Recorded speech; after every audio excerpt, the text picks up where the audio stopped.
आज हम किसी चैप्टर की शुरुआत नहीं करेंगे।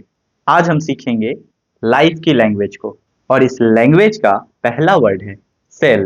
मैं हूं प्रत्युष प्रत्यय और आज हमारा टॉपिक होगा इंट्रोडक्शन टू सेल।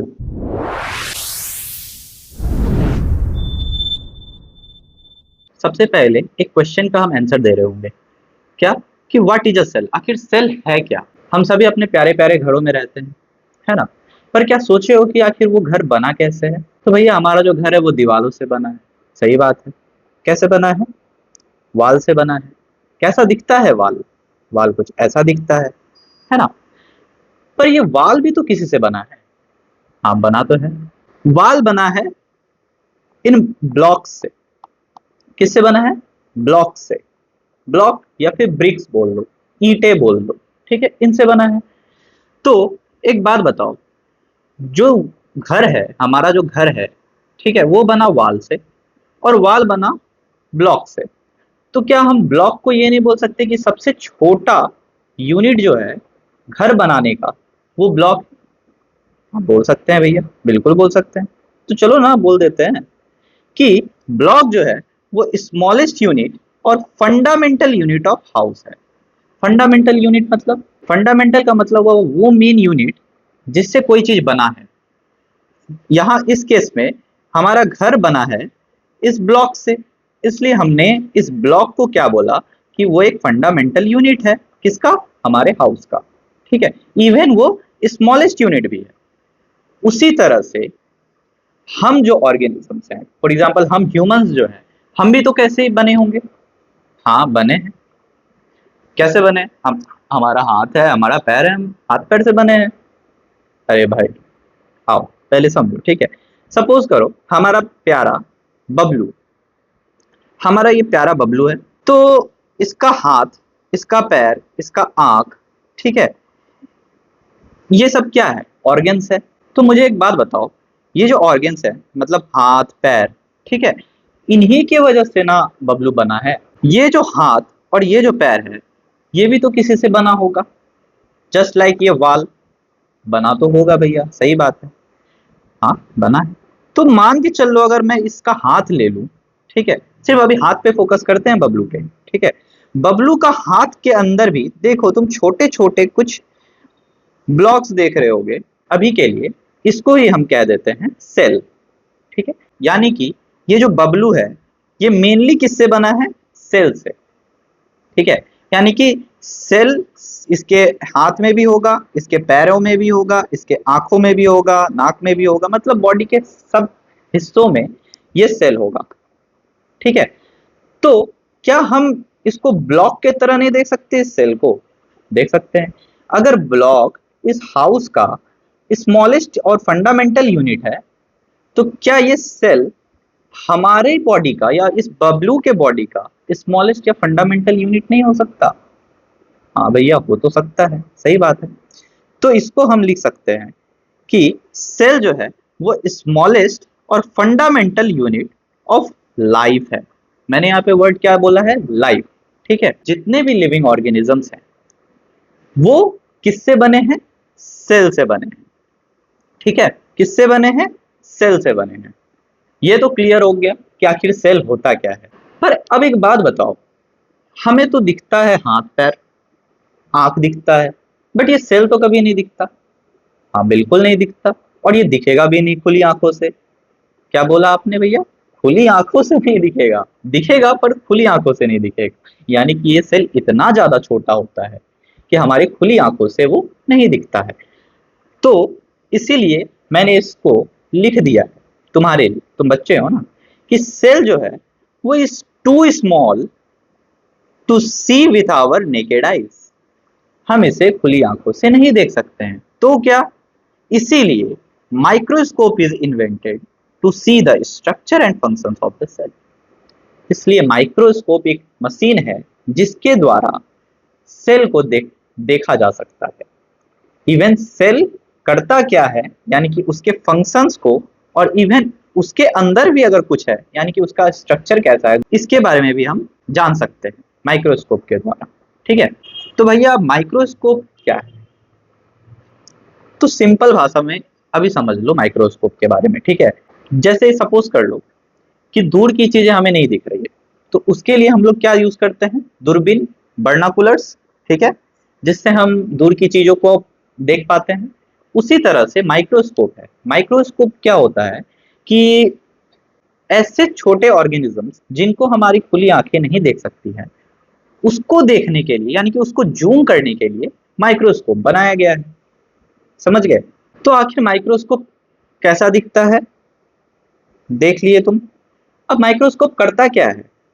तो माइक्रोस्कोप कुछ नहीं, बस मैग्नीफाई कर देता है object which can't be seen with our naked eyes, जो हमारी खुली आंखों से नहीं दिखता, उन चीजों को वो मैग्नीफाई कर देता है। मैग्नीफाई बहुत ही हाई फाई वर्ड लग रहा है, तो भाई इसको शॉर्ट वर्ड समझ लो ना। मैग्नीफाई का, मैग्नीफाई का मतलब होता है जूम कर देता है। क्या कर देता है? जूम कर देता है, यानी कि छोटी चीजों को जूम कर देता है, जैसे कि दूरबीन, ठीक है, दूर की चीजों को पास ला देता है या बड़ा कर देता है। जैसे कि हमारा फोन, फोन तो सबके पास है ना, उसमें भी हम जूम करते हैं ना, ठीक है। उसी तरह से माइक्रोस्कोप है, वो क्या करता है, छोटी चीजों को जो हम अपनी खुली आंखों से नहीं देख सकते हैं, उसको क्या कर देता है, जूम कर देता है, ठीक है। ये अभी बेसिक बता रहा हूँ, इसके बाद और डिटेल में माइक्रोस्कोप को जानेंगे, ठीक है। बेसिकली अभी माइक्रोस्कोप के बारे में इतना समझो कि माइक्रोस्कोप बस एक ऐसा मशीन है जो कि जूम कर देता है छोटी चीजों को देखने के लिए। अब मैं सुनाता हूं तुम्हें एक मजेदार कहानी, ठीक है। रॉबर्ट हुक एक बहुत ही बेहतरीन साइंटिस्ट थे, ठीक है। 1665 में उन्होंने क्या किया कि उन्होंने बनाया एक हैंडमेड माइक्रोस्कोप। क्या बनाया? एक हैंडमेड माइक्रोस्कोप को, ठीक है। वो एक साइंटिस्ट थे, दिमाग में तो कीड़ा था ही उनके, ठीक है। अब उन्होंने कुछ इन्वेंट कर दिया, तो अब वो सोचेंगे ना भाई, हाँ इसमें कुछ टेस्ट करने के लिए भाई चाहिए कुछ, ठीक है। निकल पड़े वो राउंड मारने के लिए बाहर, मारते गए, राउंड मार रहे हैं, ठीक है। अड़ोस पड़ोस में एक पेड़ मिला, ठीक है। अड़ोस पड़ोस में क्या मिला? एक पेड़ मिला, ठीक है। देखो, पेड़ मिल गया, ट्री, हम सभी जानते हैं भाई, सबने देखा है ट्री को, ठीक है। पेड़ मिला। इन्होंने क्या किया, उस पेड़ के पास जाके, ठीक है, इस पेड़ के पास जाके ये जो पेड़ का जो छाला होता है ना, छाल या फिर बार्क बोलते हैं जिसको, ठीक है, उसको उन्होंने निकाल लिया। क्या किया? पेड़ का जो ये बार्क होता है, देख रहे हो ब्लू कलर में, देखो मैंने दिखाया है, ये जो बार्क है, इसको उन्होंने निकाला और लेके अपने साथ आ गए लैब में। क्या करने के लिए? देखने के लिए, माइक्रोस्कोप के अंदर रख के कि आखिर क्या दिखता है, ठीक है। क्योंकि एक्साइटमेंट तो था, कुछ नया चीज इन्वेंट किया है मैंने। तो वो लैब लेके आए, ठीक है। लैब लेके आने के बाद जब उन्होंने लैब में देखा इस बार्क को, यानी कि इस छाल को जब देखा, तो वो सरप्राइज हो गए, चौंक उठे वो। कैसे? ऐसा क्या देख लिया भैया उन्होंने? क्या देखा, तुम भी देखो। वो उन्होंने जब इस माइक्रोस्कोप में देखा, तो उन्होंने पाया कुछ ऐसा स्ट्रक्चर, ठीक है। उस बार्क का, यानी कि ये जो छाल है, ठीक है, इसका उन्होंने कुछ ऐसा स्ट्रक्चर पाया। उन्होंने तो सोचा था कि ये पूरा का पूरा सॉलिड होगा, उन्होंने ऐसा एजम्पशन लगाया था कि ये पूरा का पूरा क्या होगा, सॉलिड होगा, ठीक है, कुछ नहीं होगा। बट असल में क्या हुआ, छोटे छोटे रूम्स या छोटे छोटे कंपार्टमेंट्स उनको दिख गए। अब वो सरप्राइज हो गए इस चीज से कि ये क्या हो गया, सोचा तो कुछ था, निकल गया कुछ। तो रॉबर्ट हुक भाई साहब ने इन छोटे छोटे कंपार्टमेंट्स का नाम क्या रख दिया? सेल। क्या रख दिया? सेल। इन छोटे छोटे कंपार्टमेंट्स का नाम उन्होंने क्या रख दिया? सेल। ये जो स्ट्रक्चर आप देख रहे हो, ये आपको नहीं लगता कुछ मिलता जुलता स्ट्रक्चर की तरह? कैसा भैया? बी हाइव आपने देखा है, बिड़नी का छत्ता देखा है आपने? कुछ उसी टाइप का स्ट्रक्चर है ये। आओ दिखाता हूं मैं आपको बी हाइव का स्ट्रक्चर। तो देखो, ये रहा बी हाइव, देख रहे हो? ये छोटे छोटे कंपार्टमेंट्स दिख रहे हैं तुम्हें? देखो, छोटे छोटे कंपार्टमेंट्स तुम्हें दिख रहे होंगे, है ना? तो ये इसी तरह का कंपार्टमेंट स्ट्रक्चर उन्होंने देखा, और इन कंपार्टमेंट्स का नाम उन्होंने क्या रख दिया? सेल। क्या रख दिया? सेल। अब ध्यान देने वाला बात यह है ना कि जो पेड़ का जो छाल होता है यानी कि बार्क होता है वो डेड होता है। कैसा होता है? डेड, यानी कि मरा हुआ होता है। तो ये जो सेल होगा, तुम बताओ वो लिविंग होगा या डेड होगा? नीचे कमेंट करके फटाक से बताओ कि ये जो सेल होगा ये डेड होगा या लिविंग होगा। बता दो फटाक से। तो ये जो सेल होगा ये कैसा होगा? डेड। कैसा होगा? डेड। समझ गए? तो भैया डेड सेल का तो पता चल गया कि रॉबर्ट हुक भाई साहब ने डेड सेल का खोज कर दिया। पर लिविंग सेल फिर कैसे पता चला कि लिविंग सेल किसने डिस्कवर किया? अब आए ना तुम सही पॉइंट पे। अब लिविंग सेल किसने डिस्कवर किया ये हम देखते हैं। तो उन भाई साहब का नाम है लेवेनहुक। क्या नाम है? लेवेनहुक। इन्होंने 1673 में डिस्कवर किया। क्या क्या डिस्कवर किया? Living cell. सही बोला। तो अब हम जानेंगे याद करने के लिए, तो याद रखने के लिए इस चीज को, एल से लिविंग लेवेनहुक, एल से लेवेनहुक और एल से living cell. Simple. Robert Hooke ने डिस्कवर किया डेड सेल और लेवेनहुक ने डिस्कवर किया लिविंग सेल। अब ये लिविंग सेल जो है उन्होंने डिस्कवर किया था। रॉबर्ट हुक ने तो ओक ट्री से डेड सेल निकाला। अब लेवेनहुक ने कहाँ किया? वेयर। क्वेश्चन आता है वेयर, कहाँ किया? तो आंसर है पॉन्ड वाटर में। कहाँ पे किया? पॉन्ड वाटर में। तो पहले के जमाने में आप जानते हैं टॉयलेट तो रहता नहीं, सब जाते थे खेत में। लेवेनहुक भाई साहब भी लोटा लिए चले गए खेत। ठीक है। खेत से जाने के बाद उन्होंने पानी भरा, बगल में ही पॉन्ड था तो पॉन्ड से पानी भरा, हाथ वाथ धोया, थोड़ा सा पानी बच गया। अब वो वापस लैब आ गए। लैब में आके उन्होंने पॉन्ड वाटर को इम्प्रूव्ड माइक्रोस्कोप में देखा। कहाँ देखा? याद रखना, इम्प्रूव्ड माइक्रोस्कोप में। कहाँ देखा? इम्प्रूव्ड माइक्रोस्कोप में। रॉबर्ट हुक ने हैंडमेड माइक्रोस्कोप जो कि लो पावर का था, बट अब लेवेनहुक भाई साहब ने इम्प्रूव्ड माइक्रोस्कोप में पॉन्ड वाटर को चेक किया। तो जब चेक किया तो पता चला क्या? कि इसमें तो लिविंग सेल्स हैं। कैसे पता चला लिविंग सेल्स? अरे भाई हिल डोल रहा था, हिल डोल रहा था इसलिए पता चल गया लिविंग सेल है। हिलता डोलता नहीं तो नहीं पता चलता। थोड़ा मूवमेंट आ रहा था उसमें। ठीक है। तो उन्होंने बोला कि हाँ ये लिविंग सेल है। अब हमारा क्वेश्चन आता है कि where does a cell come from? ये जो सेल, हमारा जो सेल है वो आखिर आया कहाँ से, वो बना कैसे? तो देखो, थोड़ा केमिस्ट्री हम पढ़ने वाले हैं। कैसे? हम लोग जानते हैं कि इस यूनिवर्स में जो भी मैटर है, इवन जो हमें दिख रहा है वो सब मैटर है। ठीक है। चाहे मैं हूं, तुम हो, या फिर लिविंग थिंग हो, नॉन लिविंग थिंग हो, हर चीज ही क्या है? एक मैटर है। ठीक है। क्या है? मैटर है। तो हम लोग जानते हैं या केमिस्ट्री में पढ़े हैं कि matter is made up of atoms, यानी कि एटम जो है वो स्मॉलेस्ट पार्टिकल है किसी भी मैटर का। चाहे मेरे अंदर हो, लिविंग थिंग या नॉन लिविंग थिंग के अंदर हो, सबके अंदर एटम प्रेजेंट है। तो इसलिए हमने एटम को बोला कि ये स्मॉलेस्ट यूनिट ऑफ मैटर है। एटम क्या है? स्मॉलेस्ट यूनिट ऑफ मैटर है। तो ये जो एटम है ये आपस में मिलके, ठीक है, यानी कि बहुत सारे एटम्स आपस में मिलकर क्या बनाते हैं? मॉलिक्यूल। क्या बनाते हैं? एक मॉलिक्यूल। मॉलिक्यूल किनसे बना होता है? Made up of atoms. ठीक है। और ये बहुत सारे मॉलिक्यूल्स आपस में मिलकर बनाते हैं मैक्रो मॉलिक्यूल्स, और बहुत सारे मैक्रो मॉलिक्यूल्स बनाते हैं हमारे प्यारे, सबके राज दुलारे सेल को। तो भैया एक बात बताइए, अभी आपने बोला कि smallest unit of life cell है। बोला भाई मैंने, smallest unit of life cell ही है, क्योंकि सिर्फ और सिर्फ एटम से कोई भी लाइफ डिफाइन नहीं हो रहा है। क्या नहीं हो रहा है? लाइफ डिफाइन नहीं हो रहा है। बट सेल जो है ना वो क्या है? स्मॉलेस्ट यूनिट ऑफ लाइफ है। देखो अच्छे से, स्मॉलेस्ट यूनिट ऑफ लाइफ है, जबकि एटम जो है स्मॉलेस्ट यूनिट ऑफ मैटर है। समझ में आया? बात क्लियर हुआ? दोनों में कितना फर्क है?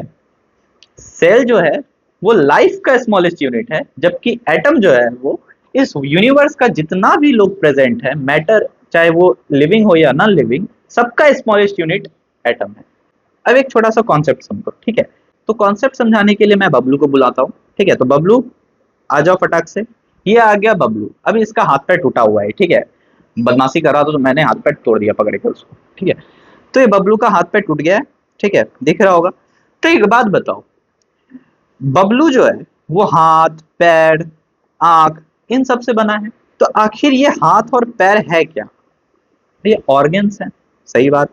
ये क्या है? ऑर्गन्स है। तो क्या ये सेल जो है इसका अपना ऑर्गन्स नहीं हो सकता है? हाँ भैया, हो तो सकता है, बट आपने तो बोला कि वो स्मॉलेस्ट यूनिट है। अरे भाई, एक बात बताओ, एक बात बताओ, मैंने क्या बोला? स्मॉलेस्ट यूनिट ऑफ लाइफ है।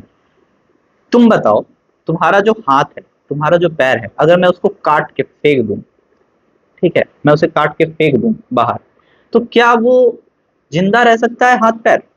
तुम जिंदा रह सकते हो? क्या तुम्हारा हाथ पैर जिंदा रह सकता है? नहीं भैया, जिंदा तो नहीं रह सकता है हाथ पैर।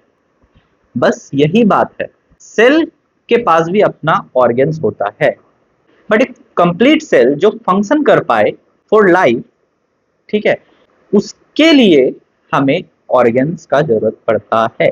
उसके लिए सेल को ऑर्गन्स का जरूरत पड़ता है।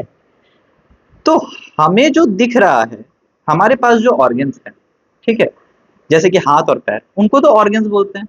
तो क्या सेल के अगर कुछ स्ट्रक्चर्स या ऑर्गन्स होंगे तो क्या उनको भी ऑर्गन्स बोलेंगे? नहीं। यही तो कहानी है। ये कहानी ये है कि सेल के पास भी ऑर्गन्स होता है अपना।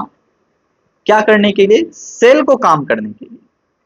हमारे पास ऑर्गन्स है हमें काम करने के लिए। हमें भोजन चाहिए, हमने हाथ, हमारे पास हाथ है।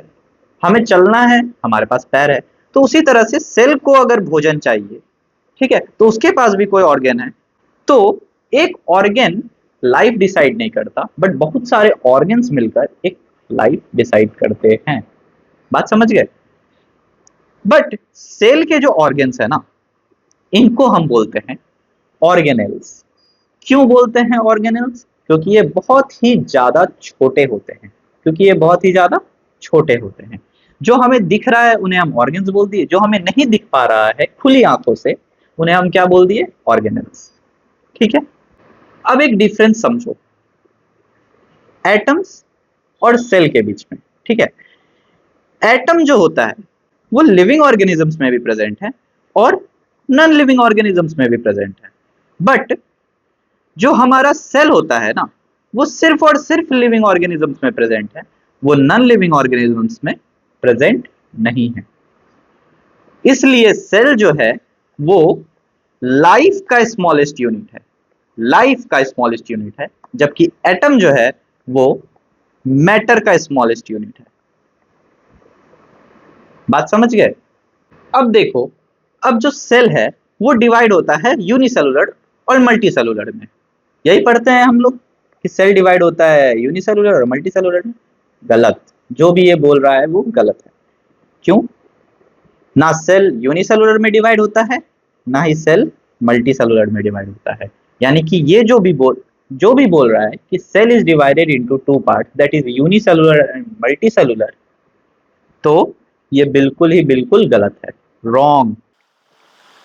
असल में लिविंग ऑर्गेनिजम्स डिवाइडेड होते हैं यूनिसेलुलर और मल्टीसेलुलर ऑर्गेनिजम्स में। यूनिसेलुलर ऑर्गेनिजम्स क्या होता है? ऐसे ऑर्गेनिजम्स जिनके पास सिर्फ और सिर्फ सिंगल सेल हो, जैसे कि अमीबा, ठीक है, ये सिर्फ सिंगल सेल से ही बने होते हैं, मतलब इनके पास सिर्फ सिंगल सेल ही होता है। क्लियर कट बात। और दूसरे होते हैं मल्टी सेलुलर। मल्टी मतलब ही होता है बहुत सारे, यानी कि मल्टी सेलुलर ऑर्गेनिजम्स कौन होते हैं? जिनके पास बहुत सारे सेल्स हो, जिनके पास बहुत सारे सेल्स हो। सिंगल सेल में जैसे कि अमीबा हो गया, बैक्टीरिया, नाम तो सुने होंगे, क्लेमिडोमोनास, पारामीसियम, ईस्ट, ये सभी जो हैं सिंगल सेल ऑर्गेनिजम्स हैं।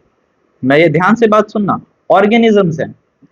वहीं हम humans, animals, plants, fungi etcetera जो है वो क्या है? मैनी सेल से मिल बने हैं, मैनी सेल्स, बहुत सारे सेल से बने, इसलिए ये क्या है, मल्टी सेलुलर ऑर्गेनिज्म है। ठीक है, हमने ये तो देख लिया कि सेल किससे बना है। अब सेल से क्या क्या बना है ये देखते हैं। ये है हमारा सेल। तो एक सिंगल सेल जो है आपस में मिलकर क्या बनाता है, एक टिश्यू बनाता है। इसी तरह से बहुत सारे टिश्यूज, बहुत सारे टिश्यूज देखो, ये अलग सेल्स हैं, ये अलग सेल्स हैं, ये अलग सेल्स हैं, ये अलग सेल्स हैं, बट ये आपस में मिलकर क्या बनाते हैं, बताओ बताओ बताओ, क्या बनाते हैं, क्या बनाते हैं, क्या बनाते हैं, एक ऑर्गन बनाते हैं। क्या बनाते हैं, एक ऑर्गन बनाते हैं। यानी कि कैसे एक सेल से एक ऑर्गन बन गया, ये देख रहे हो। पहले तो बहुत सारे सेल्स आपस में मिलकर टिश्यू बनाए, फिर टिश्यूज आपस में मिलकर क्या बना दिए, ऑर्गन्स बना दिए। ठीक है, अब बहुत सारे ऑर्गन्स आपस में मिलकर, जैसे कि हाथ पैर आंख नाक, या फिर इंटरनल ऑर्गन्स जैसे कि हार्ट इंटेस्टाइन, ये सब मिलकर क्या बना दिए, एक ऑर्गन सिस्टम को बना दिए। मैंने यहाँ पे एक ऑर्गन सिस्टम बताया है, दैट इज रेस्पिरेटरी सिस्टम। इसमें क्या है, हमारे पास नाक है, हमारे पास लंग्स है। ठीक है, तो ये एक ऑर्गन सिस्टम बन गया। ठीक है, जहां पे कि नाक एक अलग ऑर्गन है और लंग्स एक अलग ऑर्गन है। ठीक है, तो दो तरह के या तीन तरह या चार तरह के ऑर्गन आपस में मिलकर क्या बनाते हैं, ऑर्गन सिस्टम बनाते हैं। और ऐसे ही बहुत सारे ऑर्गन सिस्टम, जैसे कि respiratory system, digestive system, circulatory system, आपस में मिलकर क्या बना देते हैं, पूरा का पूरा बॉडी को, पूरा का पूरा बॉडी को। ठीक है, तो इस तरह से एक सेल से पूरा का पूरा एक बॉडी बन के तैयार हो जाता है। अब हम पढ़ेंगे स्ट्रक्चर ऑफ द सेल, यानी कि आखिर सेल का स्ट्रक्चर कैसा दिखता है। अब यहां से शुरू होगा ना मेन कॉन्सेप्ट। ठीक है, तो देखो, ये जो है, ये है हमारा, ये है हमारा प्लाज्मा मेम्ब्रेन। क्या है, मैंने दो चीज बनाया है यहाँ पे। ठीक है, प्लाज्मा मेम्ब्रेन, क्या बनाया, प्लाज्मा मेम्ब्रेन। इसके अंदर ये देख रहे हो, इसके अंदर ये जो दिख रहा है ये है साइटोप्लाज्म। क्या है, साइटोप्लाज्म। ठीक है, ये क्या है, साइटोप्लाज्म। अब हम देख रहे हैं, ये देखो, बीच में, जरूरी नहीं है बीच में हो, बट मैं बता रहा हूं ऐसा, बीच में है क्या, न्यूक्लियस। ठीक है, या फिर सेल का ब्रेन, क्या बोलेंगे, न्यूक्लियस, न्यूक्लियस। ठीक है, और इस न्यूक्लियस के अंदर होता है हमारा प्यारा डीएनए। क्या होता है हमारा प्यारा, डीएनए। ठीक है, और अब इस सेल के अंदर होता है खाली स्पेस, खाली स्पेस को हम बोलते हैं वैक्यूल। ये है कुछ हमारा माइटोकॉन्ड्रिया, ये मैं बना दे रहा हूं लाइसोसोम्स, एंड मैनी मोर। ठीक है, अंदर में जो स्ट्रक्चर देख पा रहे हो, अंदर में जो स्ट्रक्चर्स देख पा रहे हो, ये हैं हमारे सेल के ऑर्गेन्स, यानी कि सेल ऑर्गेनेल्स, सेल ऑर्गेनेल्स। ठीक है, इसके बाद कुछ सेल्स में जैसे कि बैक्टीरिया या प्लांट सेल्स में क्या होता है, इनका अपना आउटर कवरिंग होता है। ठीक है, या प्रोटेक्टिंग लेयर होता है, एक प्रोटेक्ट और करता है, जिसको हम बोलते हैं, दिख रहा है एक ऑरेंज कलर का हमने क्या ड्रॉ किया है, प्रोटेक्टिंग लेयर। ठीक है, ये कुछ सेल्स में होता है, और इसको हम बोल देते हैं सेल वॉल। क्या कहते हैं हम इसे, सेल वॉल। ठीक है, बनाकर मैंने तुम्हें बता दिया कि क्या क्या होता है। ठीक है, अब इसको और अच्छे से डिटेल में समझते हैं। तो हमने स्ट्रक्चर देखा सेल का, क्या क्या देखा, कि ये प्लाज्मा मेम्ब्रेन है, अंदर में ये दिख रहा है साइटोप्लाज्म है, और इसके कुछ ऑर्गेन्स, सेल के अपने ऑर्गेन्स हैं, दैट इज सेल ऑर्गेनेल्स। और कुछ सेल्स में, कुछ स्पेसिफिक सेल्स में, जैसे कि बैक्टीरिया, प्लांट सेल में, ठीक है, उनमें क्या होता है, अपना एक आउटर प्रोटेक्टिंग लेयर होता है, दैट इज सेल वॉल। अगर पूछा जाए कि हम में सेल वॉल है, मतलब हमारे सेल में सेल वॉल है, तो क्या हम बोलेंगे, नहीं हमारे सेल के अंदर सेल वॉल नहीं होता है। ठीक है, तो इसलिए हम लिखते हैं क्या कि सेल वॉल जो है वो आउटर कवरिंग है। सेल वॉल क्या है, आउटर कवरिंग है कुछ स्पेसिफिक सेल्स का, सभी सेल्स में नहीं पाया जाता है, ध्यान रखना ये बात। प्लाज्मा मेम्ब्रेन और साइटोप्लाज्म जो है वो यूनिवर्सल फीचर है सेल्स का, सारे सेल में प्रेजेंट होगा क्या, प्लाज्मा मेम्ब्रेन और साइटोप्लाज्म। समझ गए। और सेल ऑर्गेनेल्स जो है, सेल ऑर्गेनेल्स जो है यानी कि जो ऑर्गन्स है सेल के, वो क्या होंगे, इंटीरियर ऑफ द सेल बनाएंगे। क्या बनाएंगे, इंटीरियर ऑफ द सेल बनाएंगे, यानी कि बाहर, सबसे बाहर में क्या है, सेल वॉल। उसके बाद जो मेन जो सब में पाया जाता है वो है प्लाज्मा मेम्ब्रेन, दैट इज ये बाहर वाला लेयर देख रहे हो वो, उसके अंदर में ये साइटोप्लाज्म, और फिर उसका ऑर्गन्स, सेल का organs that is cell organelles, वो बनाते हैं इंटीरियर सेल। ठीक है, तो इस तरह से डिजाइंड है हमारा सेल। एक कंफ्यूजन होता है सबसे ज्यादा प्रोटोप्लाज्म और साइटोप्लाज्म के बीच में कि आखिर ये दोनों होते क्या हैं। ठीक है, तो इनका डिफरेंस हम समझते हैं। तो देखो, ये है हमारा सेल, क्या है, हमारा सेल। ठीक है, और हम जान रहे हैं ये व्हाइट वाला जो लेयर है, आउटर कवरिंग जो है व्हाइट वाला, ठीक है, ये क्या है, प्लाज्मा मेम्ब्रेन है। क्या है, प्लाज्मा मेम्ब्रेन है। ठीक है, अगर हम इस प्लाज्मा मेम्ब्रेन को रिमूव कर दें, क्या कर रहे हैं, रिमूव कर दें, तो जो बचेगा, तो जो बचेगा वो होगा प्रोटोप्लाज्म। समझ रहे हो, यानी कि प्लाज्मा मेम्ब्रेन को हमने रिमूव किया तो क्या बचा, प्रोटोप्लाज्म। देख रहे हो स्ट्रक्चर प्रोटोप्लाज्म का। और अगर हमने सारे के सारे सेल ऑर्गेनल्स को रिमूव कर दिया, सारे के सारे सेल ऑर्गेनल्स को अगर हमने क्या किया, रिमूव कर दिया, तो क्या बचा, तो हमारे पास बचा साइटोप्लाज्म। क्या बचा हमारे पास, साइटोप्लाज्म। अरे भैया आपने तो न्यूक्लियस को रिमूव ही नहीं किया। भाई मेरे एक बात बताओ, अगर तुम्हारा ब्रेन काम करना बंद कर देगा, ब्रेन काम करना बंद कर देगा, तो क्या तुम जिंदा रह पाओगे, नहीं रह पाओगे ना। दिमाग लगाओ और सोचो कि अगर ये न्यूक्लियस ही नहीं रहा तो क्या ये साइटोप्लाज्म रह सकता है, नहीं रह सकता ना। बट अगर मैं इस न्यूक्लियस को भी अगर रिमूव कर दूं, ठीक है, अगर मैं इस न्यूक्लियस को भी हटा दूं, ठीक है, इसको हटा दिया जाए, तो अब जो वो स्ट्रक्चर होगा ना वो बन जाएगा साइटोसोल। क्या बन जाएगा, साइटोसोल, जो कि तुम्हारे अभी इस लेवल पे काम नहीं आने वाला है, वो 11th का लेवल है। ठीक है, तुम 11th में पढ़ोगे साइटोसोल के बारे में। ठीक है, तो समझ गए डिफरेंस प्रोटोप्लाज्म और साइटोप्लाज्म के बीच में। स्ट्रक्चर वाइज मैंने तुम्हें दिखा दिया एकदम फुल इमेजिनेशन करवा के। तो कैसा लगा, मजा आया? अगर तो नीचे कमेंट करो, लाइक करो।